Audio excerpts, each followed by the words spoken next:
They say curiosity killed the cat, but in my sleepy suburban enclave, it nearly obliterated Karen's iron grip on our neighborhood. Imagine the surreal jolt of peering out your window at dawn, only to catch your HOA president draped in a lavender bathrobe rifling through your mailbox like a thief in the night. What unfolds is a heart-pounding saga that escalates from suspicion to a full-blown federal sting, culminating in her being led away in handcuffs. Before we plunge into this roller coaster of betrayal and justice, drop a comment with your country. Let's see how far this wild tale reverberates across the globe. It all began with a creeping unease, a shadow cast over my quiet mornings. For weeks, my mailbox betrayed me. Utility bills arriving late, a cherished birthday card from my sister vanishing into thin air. Even an IRS form they swore was delivered, nowhere to be found. At first, I dismissed it as postal chaos or bad luck, but the pattern sharpened, too deliberate to ignore. Was someone targeting my mail? The question gnawed at me, planting seeds of doubt that grew into a plan. One fateful morning, I brewed a strong coffee, parked myself by the window, and waited, eyes locked on the driveway. As the first rays of sunrise pierced the horizon, a figure emerged, a silhouette moving with purpose. My heart raced as I squinted through the dim light. It wasn't a random crook. It was Karen, the HOA president, her lavender robe swaying, slippers whispering against the pavement. She marched to my mailbox, flipped it open with brazen confidence, and sifted through my letters like she was sorting her own laundry. My coffee nearly hit the floor. Karen, the self-appointed monarch of our cul-de-sac, who wielded violation notices like a scepter, was stealing my mail. The woman who sermonized about neighborhood standards at every meeting was a thief in slippers. Rage surged, urging me to charge outside, but I held back.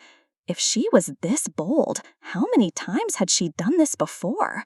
How many neighbors had fallen victim to her sneaky dawn raids? I needed to play this smart.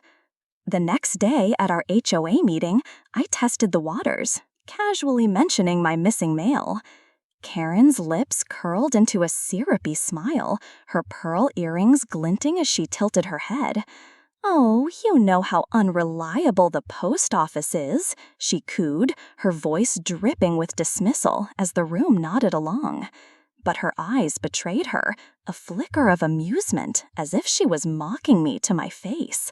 That was the moment I knew. This wasn't a petty annoyance. It was war. Tampering with mail isn't just a neighborly slight, it's a federal crime under 18 U.S.C. 1708, carrying hefty fines and up to 5 years in prison.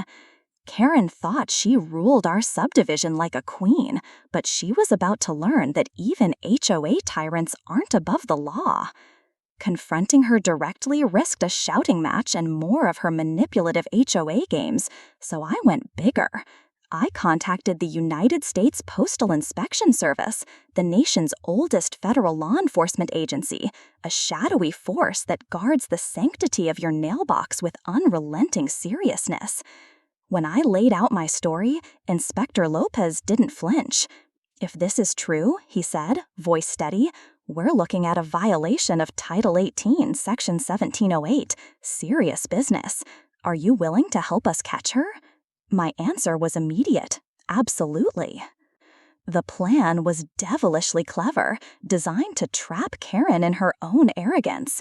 The inspectors crafted a decoy, a seemingly ordinary envelope rigged with a tiny GPS tracker, undetectable to the untrained eye. The next morning, I placed it in my mailbox, my nerves electric, coffee mug gripped so tightly I feared it might shatter. Across the street, a plain sedan with tinted windows sat quietly, inspectors inside, watching like hawks. The stage was set, the tension palpable. Right on cue, as dawn painted the sky, the lavender robe appeared. Karen strode down my driveway, head high, oblivious to the eyes on her. She opened the mailbox, plucked the decoy letter, and slipped it into her pocket with the ease of someone who'd done this 100 times. My pulse pounded as she sauntered away, unaware she'd just taken the bait. "Trackers moving, subject heading north," crackled Lopez's radio, shattering the morning silence. The sedan eased into motion, tailing her discreetly. Karen, in her smug ignorance, had no idea she'd just stolen government property, a federal offense that shifted the game out of her hands and into the feds. The suspense was unbearable as I pictured her strolling back to her kingdom, thinking she'd won again. If you're hooked on this HOA takedown, smash that like button and subscribe, because the climax is about to explode. By the time Karen reached her house, the trap was sprung. The GPS confirmed she'd entered with the envelope. Lopez's voice was calm but firm. "Once she opens it, it's federal evidence. Stay close." Minutes later, the signal blanked. She'd tampered with the letter. That was the spark. Sirens pierced the quiet as inspectors and local police converged on her driveway, lights flashing like a scene from a crime drama. Karen stepped onto her porch, clutching the envelope, her face a mask of entitlement. Lopez approached, badge gleaming. "Ma'am, you're under arrest for theft of U.S. mail, a violation of 18 U.S.C. 1708. Hands where I can see them."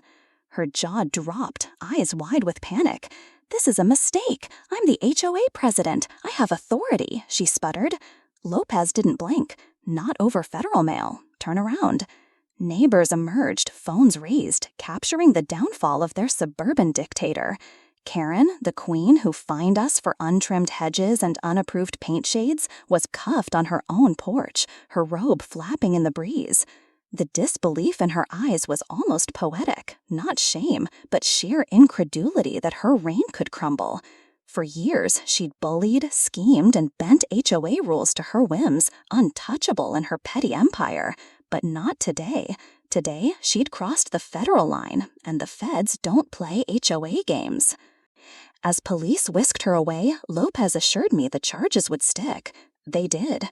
Weeks later, Karen faced multiple counts of mail theft, her HOA crown stripped by a unanimous board desperate to erase her stain. Whispers rippled through the neighborhood. Some laughed, others gawked, but all agreed her reign of terror was over. For me, the missing letters faded into insignificance. What mattered was the justice, cold, federal, and final. Karen learned the hard way. When you mess with someone's mailbox, you're not just playing neighborhood politics. You're picking a fight with the United States government, and they always deliver. Drop your thoughts in the comments. Ever seen an HOA tyrant fall this hard?